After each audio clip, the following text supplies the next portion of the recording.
बाबु नानीहरू पहिला हामी यो दिदीको शरीरभित्र दुर्गा पर्साईको हातमा पसेको भिडियो हेरौँ अनि यसको फन्नी कमेन्ट पढौँ ल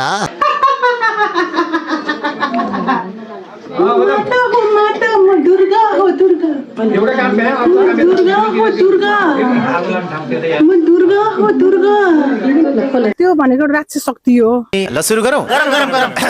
दुर्गाले अब बनाउँछिन् कतिलाई मुर्गा आज भोलि दुर्गा माताले चस्मा लगाउनु हुँदो रहेछ सिस्नो पानीले हाटेपछि ओरिजिनल फर्ममा आउँछन्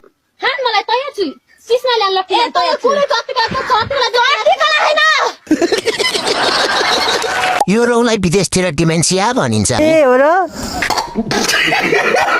नमस्ते हजुर म चाहिँ शिव